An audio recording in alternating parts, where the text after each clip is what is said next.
नमस्कार विद्यार्थी मित्रांनो, विजन गव्हर्नमेंट या यूट्यूब चॅनलवरती मी आपलं पुन्हा एकदा सहर्ष स्वागत करत आहे. तर आता आपण पाहणार आहोत, या अगोदर मी एक अपलोड केलेला आहे व्हिडिओ, जो की शिफ्ट फर्स्टचा आहे. तो पहिल्या शिफ्टचा आहे, शिपाई भरतीचा पेपर. आणि त्यानंतर हा दुसरा शिफ्टचा आहे, जो की त्याची आपण संभाव्य उत्तरे पाहत आहोत आणि याचे संपूर्ण एक्सप्लेनेशन आहे त्याच्यामध्ये ते आपण देणार आहोत. मुंबई उच्च न्यायालयाचा हा पेपर होता आणि आजच्या 26 तारखेचा हा पेपर आहे दुसऱ्या शिफ्टचा. तुम्ही जर का आपल्या चॅनलवरती नवीन असाल तर विजन गव्हर्नमेंटला लाईक, शेअर आणि सबस्क्राईब नक्की करा. तर चला पाहूया आपण याची संभाव्य उत्तरे, जो की हा दुसऱ्या शिफ्टचा पेपर आहे आणि 26 तारखेचाच आहे हा. आणि ए आहे याचा बुकलेट सिरीज नंबर. तर याच्यामध्ये पहिला प्रश्न असा दिला आहे की PDF चे संपूर्ण रूप काय. तर PDF चे संपूर्ण रूप काय, तर पोर्टेबल डॉक्युमेंट फॉर्मॅट, म्हणजे ऑप्शन सी याचं उत्तर असं. विजेचा शोध कोणी लावला. तर विजेचा शोध कोणी लावला, तर या प्रश्नाचं उत्तर काय आलं पाहिजे, बेंजामिन फ्रँकलिन. तर विजेचा दिवा जर आहे तो एडिसनने, विजेचा दिवा जर का विचारला असता तर तो एडिसन, ते विजेचा शोध लावला तर कोण लावला, तर बेंजामिन फ्रँकलिन, म्हणजे ऑप्शन सी या प्रश्नाचं उत्तर आहे, ऑप्शन सी. त्यानंतर तिसरा प्रश्न, वनस्पती अन्न तयार करण्यासाठी आवश्यक नसलेला घटक कोणता. तर वनस्पती अन्न तयार करण्यासाठी कोणते कोणते घटक आवश्यक असतात, तर सूर्यप्रकाश, पाणी आणि कार्बन डायऑक्साईड. तर आवश्यक नसलेला घटक कोणता आहे, तर याच्यामध्ये ऑप्शन डी, ऑक्सिजन, याची गरज नसते. त्यानंतर म्हणजे या प्रश्नाचं उत्तर ऑप्शन डी, ऑक्सिजन. चौथा प्रश्न, खालीलपैकी कोणता ग्रह स्वतःच्या अक्षावर सर्वाधिक झुकलेला आहे. तर खालीलपैकी कोणता ग्रह आहे, तर पृथ्वी जे आहे हा थोडासा कललेला आहे. आणि इथे आपल्याला विचारलं आहे थोडा, आणि ते विचारलेला आहे की सर्वाधिक झुकलेला तर सर्वाधिक झुकलेला कोणता आहे, तर तो युरेनस हा ग्रह आहे. युरेनस ग्रह जो आहे तो त्याच्या स्वतःच्या अक्षावरती सर्वाधिक झुकलेला आहे, म्हणून त्याला घरंगळत जाणारा ग्रह असे सुद्धा म्हणतात. तर या प्रश्नाचं उत्तर आहे ऑप्शन सी, चौथ्या प्रश्नाचं. त्यानंतर पाचवा प्रश्न, तर लाईट इयर हे कशाचे मोजमाप आहे. तर लाईट इयरमध्ये कशाचे मोजमाप आहे हे, तर हे अंतराचे मोजमाप आहे. लाईट इयर जेव्हा दोन ग्रहामधील अंतर मोजतात तेव्हा ते लाईट इयरने मोजतात आणि ते अंतराचे एकक आहे. तर या प्रश्नाचं उत्तर ऑप्शन सी, अंतर. त्यानंतर पुढचा प्रश्न क्रमांक 6, भारतातील सर्वाधिक सरासरी वार्षिक पर्जन्यमान असलेले ठिकाण कोणते. तर सर्वाधिक, हा प्रश्न दोन्ही शिफ्टमध्ये आलेला आहे, यापूर्वीच्या शिफ्टमध्ये सुद्धा हा प्रश्न आलेला आहे. तर याचं उत्तर आहे ऑप्शन बी, माउसिनराम. याच्याबद्दल मी आपल्या व्हिडिओमध्ये चांगल्या पद्धतीने एक्सप्लेनेशन दिलं होतं कालच्या महामॅरेथॉनमध्येच. आणि त्यानंतर पुढचा प्रश्न, हा सुद्धा प्रश्न तुम्हाला मी कालच्या याच्यामध्येच एक्सप्लेनेशन दिलेलं आहे महामॅरेथॉनमध्ये. तर याच्यामध्ये ट्रान्स हिमालय पर्वतरांगामध्ये खालीलपैकी कोणती रांग समाविष्ट होत नाही. तर ट्रान्स हिमालयामध्ये कोणकोणते समावेश होतात, तर काराकोरम होते, झास्कर होते आणि लडाख होते. तर जी शिवालिक रांग जी आहे ती याच्यामध्ये समाविष्ट होत नाही, म्हणून या प्रश्नाचं उत्तर ऑप्शन डी, शिवालिक. त्यानंतर पाहू पुढचा प्रश्न, महाराष्ट्रातील खालीलपैकी कोणती नदी गोदावरीची उपनदी नाही. तर गोदावरीची उपनदी विचारली आपल्याला, तर गोदावरीची पूर्णा ही आहे, मुळा ही आहे, प्रवरा ही सुद्धा आहे. तर भीमा ही जी आहे ती गोदावरीची उपनदी नाही, तर ती भीमा ही कृष्णा नदीची उपनदी आहे. तर त्यामुळं ऑप्शन डी या प्रश्नाचं उत्तर असायला पाहिजे. हे आपण संभाव्य उत्तरे पाहत आहोत, जेव्हा आन्सर की येईल फायनल त्यानंतर बघू कोणते उत्तर देते कोणते नाही. तर त्यानंतर म्हणजे या प्रश्नाचं उत्तर असायला पाहिजे ऑप्शन डी. त्यानंतर पुढचा प्रश्न, भारताचे राष्ट्रचिन्ह कोणत्या ठिकाणाहून घेतले आहे. तर भारताचे राष्ट्रचिन्ह कोणत्या ठिकाणाहून घेतले आहे, तर ते सारनाथ येथून घेतले आहे, जे की उत्तर प्रदेशामध्ये आहे, म्हणून या प्रश्नाचं उत्तर आहे ऑप्शन सी, सारनाथ. चंद्रयान मोहीमबद्दल मी तुम्हाला आपल्या व्हिडिओमध्ये सांगितले होते. आणि चंद्रयान 3 या मोहिमेचा उद्देश काय होता, तर चंद्रयान 3 या मोहिमेचा उद्देश काय होता, तर चंद्राच्या दक्षिण ध्रुवावर उतरणे हा याचा उद्देश होता. मंगळाचा अभ्यास हात राहणार नाही, सूर्य अभ्यास हा नाही, उपग्रह तर ऑप्शनचा काही मतलबच नाही, त्यामुळे ऑप्शन सी या प्रश्नाचं उत्तर आहे. त्यानंतर हा प्रश्न, मी काम केले, काळाबद्दल सुद्धा मी तुम्हाला माहिती दिलेली आहे आपल्या लेक्चरमध्ये. तर याच्यामध्ये मी काम केले म्हणजे क्रिया घडून गेली आहे, कारण केलेलं आहे, म्हणजे क्रिया जी आहे ती घडून गेलेली आहे. तर कोणती क्रिया घडून गेल्यानंतर कोणता काळ होतो? तर ऑप्शन डी, ऑप्शन सी, जे की भूतकाळ, भूतकाळामध्ये झालेली क्रिया दर्शवतो आपण. म्हणून या प्रश्नाचं उत्तर ऑप्शन सी. त्यानंतर लोकहितवादी हे टोपण नाव कोणाचे आहे? लोकहितवादी, तर लोकहितवादी कोणाचे टोपण नाव आहे? तर ते गोपाळ हरी देशमुख, म्हणजे ऑप्शन डी या प्रश्नाचं उत्तर असायला पाहिजे. त्यानंतर हा प्रश्न थोडासा आउट ऑफ बॉक्स होता. दुरित या शब्दाचा समानार्थी शब्द कोणता? तर दुरित या शब्दाचा समानार्थी शब्द जे दिलेला आहे तर ते पाप दिलेला आहे. त्या प्रश्नाचं उत्तर असलं पाहिजे बी, म्हणजे पाप.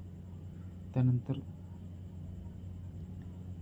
माझे विद्यापीठ हा कविता संग्रह कोणाचा आहे? तर माझे विद्यापीठ हे कविता संग्रह कोणाचा आहे? तर हे नारायण सुर्वे यांचा आहे, म्हणजे ऑप्शन ए या प्रश्नाचं उत्तर आहे. त्यानंतर 15 नंबरचा, हर्षचरित हा ग्रंथ कोणी लिहिला? तर हर्षचरित हा जो ग्रंथ आहे तर तो कोणी लिहिला आहे? तर तो बाणा भट्ट यांनी लिहिला आहे हर्षचरित. त्यानंतर पुढचा प्रश्न गणिताचा आहे. जो पहिली शिफ्ट होती जी दुपारची, त्याच्यामध्ये एक सुद्धा गणित विचारलेलं नाही आहे. याच्यामध्ये जो 2-3 गणितं आहे ते विचारलेले आहेत आणि एकदम बेसिक लेवलचे आहेत, ते आपण पाहून घेऊ. तर याच्यामध्ये विचारलेलं आहे की एका संख्येचे 20% बरोबर 60 असल्यास ती संख्या कोणती?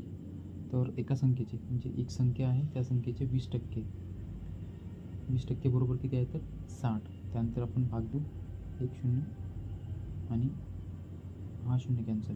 त्यानंतर बे 1 बे, बे 5 10. तर x/5, तर हे जे छेदस्थानी 5 आहे तिकडे जाऊन गुणाकारातून, म्हणजे 60 गुणिले 5 बरोबर 300, म्हणजे या प्रश्नाचं उत्तर असायला पाहिजे ऑप्शन सी. त्यानंतर पाहू पुढचा प्रश्न, जर सनला TVO असे लिहिले तर कॅटला कसे लिहिले जाते? तर याच्यामध्ये सनला कसे लिहिलेलं आहे? तर सनला कसे TVO, म्हणजे एसच्या नंतर TUV, यांच्या पुढं O, म्हणजे एक एक प्लस केलेलं आहे. तर सीच्या पुढे D, एच्या पुढे B आणि टीच्या पुढे U, म्हणजे ऑप्शन ए या प्रश्नाचं उत्तर असायला पाहिजे. त्यानंतर पाहू पुढचा प्रश्न, एकदम बेसिक प्रश्न विचारलेला आहे. GKचे थोडेसे प्रश्न या सेकंड शिफ्टमध्ये आहेत, थोडेसे आउट ऑफ बॉक्स किंवा आउट ऑफ सिलेबस तर आउट ऑफ नव्हते, फक्त थोडेसे विचारण्याचे त्यांचा थोडासा चेंज, म्हणजे थोडेसे चांगल्या क्वालिटीचे प्रश्न यांनी टाकलेले आहे याच्यामध्ये सेकंड शिफ्टमध्ये. त्यानंतर पाहू पुढचा प्रश्न, एका रांगेत 12 मुले उभी आहेत. राम डावीकडून 5वा आहे, तर उजवीकडून तो कितवा आहे? तर रांगेत किती मुले आहेत? तर 12 मुले आहेत. तर यासारखे प्रश्न कशाने सॉल्व्ह करतात? तर total is equal to left plus right minus 1. तर टोटल किती मुले आहेत? तर 12. त्यानंतर डावीकडून किती दिला त्याचा 5 प्लस उजवीकडून विचारलेलं आहे आपल्याला आणि मायनस 1. तर हे -1 जे आहे ते तिकडे जाऊन प्लस होईल, म्हणजे 12 आणि 13 बरोबर 5 प्लस 8. तर आता 13 - 5, 13मधून 5 प्लस 5 आहे तिकडे जाऊन मायनस होईल, 13मधून 5 गेले तर 8, म्हणजे ऑप्शन सी या प्रश्नाचं उत्तर असायला पाहिजे. रांगेतील स्थान याच्यावरती हा प्रश्न होता आणि या प्रश्नाचं उत्तर जे आहे तर ते 8, ऑप्शन सी हे असायला पाहिजे. त्यानंतर पाहू पुढचा प्रश्न, एक व्यक्तीने पूर्व दिशेकडे तोंड करून 8 पावले चालले, नंतर डावीकडे वळून 6 पावले चालले, पुन्हा डावीकडे वळून 8 पावले चालले, नंतर ती सुरुवातीच्या बिंदूपासून किती अंतरावर आहे? तर आपण याची आकृती काढून घेऊ. एक व्यक्ती आहे, तो पूर्वेकडे 8 पाऊल चालला, त्यानंतर त्याने डावीकडे वळला म्हणजे उत्तरेकडे गेला, तो उत्तरेकडे जाऊन 6 पावले, त्यानंतर चालला पुन्हा डावीकडे वळला म्हणजे पश्चिमेकडे पुन्हा 8, म्हणजे हा एवढं चालला, पुन्हा परत इथे आला. तर त्या सुरुवातीच्या अंतरापासून किती आहे? तर अगोदर किती चालला होता हा? उत्तरेकडे 6, तर हे 6 आहे, म्हणजे हे सुद्धा 6 असेल, म्हणजे ऑप्शन सी या प्रश्नाचं उत्तर असायला पाहिजे, ऑप्शन सी. त्यानंतर पाहू पुढचा प्रश्न, श्याम काय म्हणतो? तर पाहू, गीता ही माझ्या मुलीची मुलगी आहे तर गीता ही श्यामची कोण? नातेसंबंधावरती हा प्रश्न आहे. तर श्याम काय म्हणतो, गीता ही माझ्या गीता नावाची मुलगी आहे. गीता ही माझ्या म्हणजे याच्या वडील जे आहे वडिलांच्या याचे जे वडील आहे वडिलांच्या मुलीची मुलगी म्हणजे याला एक बहीण आहे तर तिची मुलगी जी आहे ती आहे गीता. तर गीता ही श्यामची कोण? तर गीता ही श्यामची कोण? तर गीता कोण आहे? बहिणीची मुलगी म्हणजे भाची, म्हणजे ऑप्शन डी या प्रश्नाचं उत्तर असायला पाहिजे, भाची. त्यानंतर पाहू आपण पुढचा प्रश्न.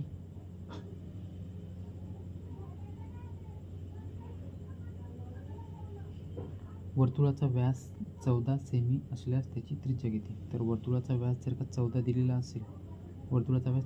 असेल म्हणजे तिचा व्यास जर का 14 असेल तर त्याची त्रिज्या किती होईल? त्याची निमपट असते. व्यासाच्या निमपट जी आहे त्रिज्या असते. निमपट म्हणजे (2).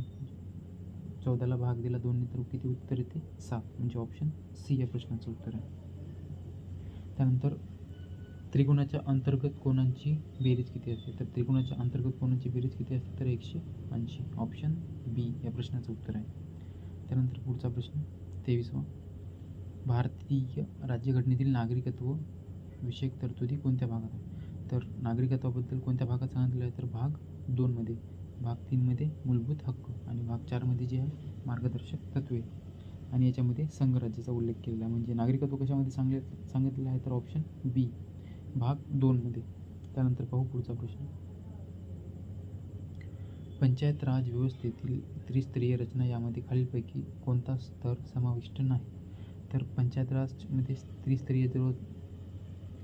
त्रिस्तरीय रचना जी आहे तर ती सर्वात अगोदर ग्राम स्तरावरती राहते ग्रामपंचायत, त्यानंतर तालुका स्तरावरती राहते पंचायत समिती आणि जिल्हा स्तरावरती राहते जिल्हा परिषद. तर हे पंचायत राजच्या त्रिस्तरीमध्ये यांचा समावेश होते. तर यामध्ये काय नसते? तर नगर परिषद ही नसते. तर ती म्हणजे या प्रश्नाचं उत्तर जे आहे तर ते ऑप्शन डी आहे, नगर परिषद. त्यानंतर पाहू आपण पुढचा प्रश्न. समाज स्वास्थ्य हे साप्ताहिक कोणी सुरू केले? तर समाज स्वास्थ्य हे साप्ताहिक कोणी सुरू केले? तर ऑप्शन बी म्हणजे गोपाळ गणेश आगरकर यांनी समाज स्वास्थ्य हे साप्ताहिक सुरू केले होते. त्यानंतर पाहू पुढचा प्रश्न. आंतरराष्ट्रीय क्रिकेट परिषदेचे मुख्यालय कुठे आहे? तर आंतरराष्ट्रीय क्रिकेट परिषदेचे मुख्यालय कुठे आहे? तर ते दुबई या ठिकाणी आहे, म्हणजे ऑप्शन बी या प्रश्नाचं उत्तर आहे. त्यानंतर पाहू पुढचा प्रश्न. 2024चा ज्ञानपीठ पुरस्कार. तर 2024चा ज्ञानपीठ पुरस्कार जे आहे ते कोणाला देण्यात आला होता? तर विनीत कुमार शुक्ला, जे की छत्तीसगडचे रहिवासी आहे, त्यांना हा पुरस्कार दिला होता, 2024चा ज्ञानपीठ पुरस्कार. त्यानंतर पाहू पुढचा प्रश्न. आंतरराष्ट्रीय न्यायालय international court of justice ICJ कुठे स्थित आहे? तर इंटरनॅशनल